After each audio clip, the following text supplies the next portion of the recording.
A slightly nuanced version and an updated version of why the president ultimately fired James Comey.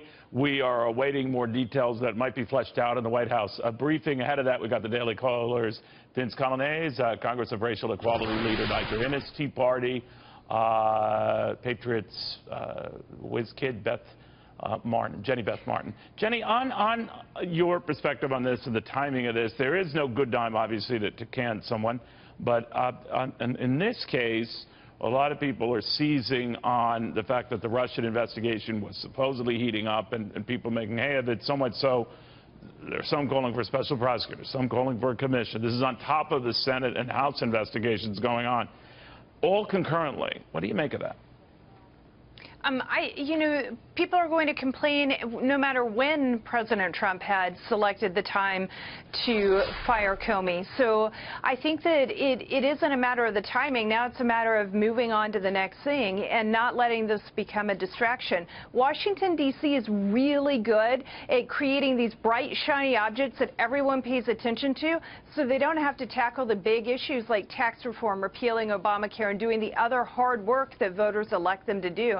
I'm not going to be distracted about it, and I don't think President Trump will either. All right.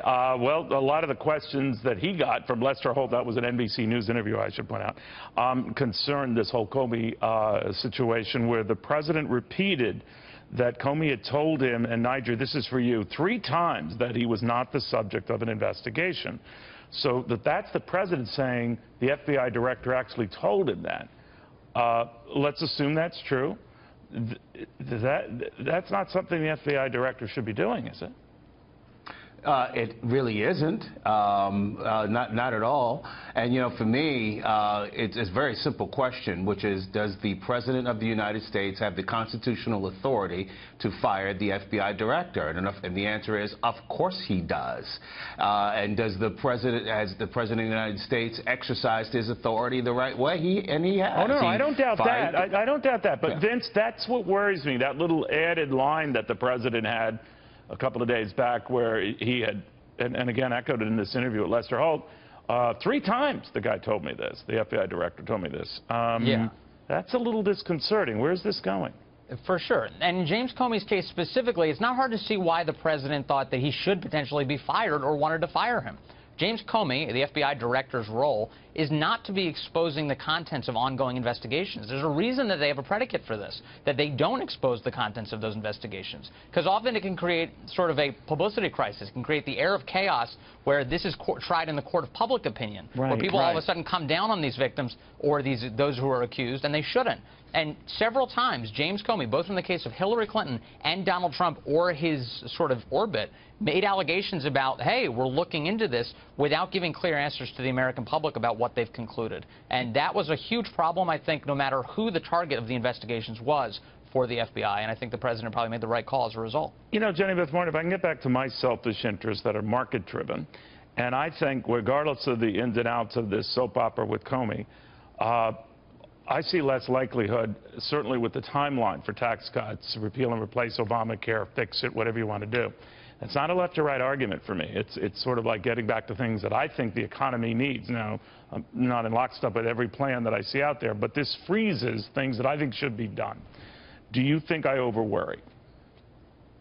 Well, I think that given Congress's past history and their ability to let things distract them and keep business as usual, sure, there's a reason to be worried.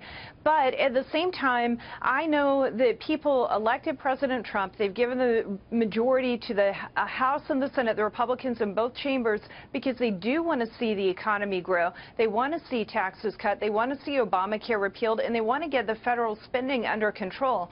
So it's up to us as citizens to make sure that we hold them accountable and not let them be distracted and not let them distract us from the work that needs to be done. And I hope you're right that you know, we get past that. But Niger, my feeling is, to get back to this, that maybe it's just reflected in the markets. Maybe it's just that they feel that things get delayed. I don't think, for example, a tax cut can wait till 2018.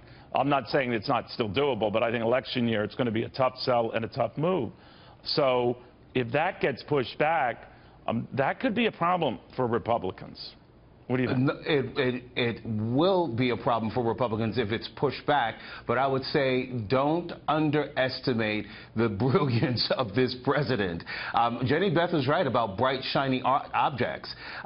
It's a possibility that the president knew that that bright, shiny object would be tossed into the water, and I'm mixing my metaphors here, as chum to the piranhas, the adversarial press, if you will. And meantime, behind the scenes, there's some real negotiations going on and moving forward on Trump care and on tax reform, which does need to get done in advance of the 2018 elections. Vince, do you think there is going to be a special prosecutor? Do you think there should be, or even an independent commission? You've heard all that talk, that it's inevitable. What do you think?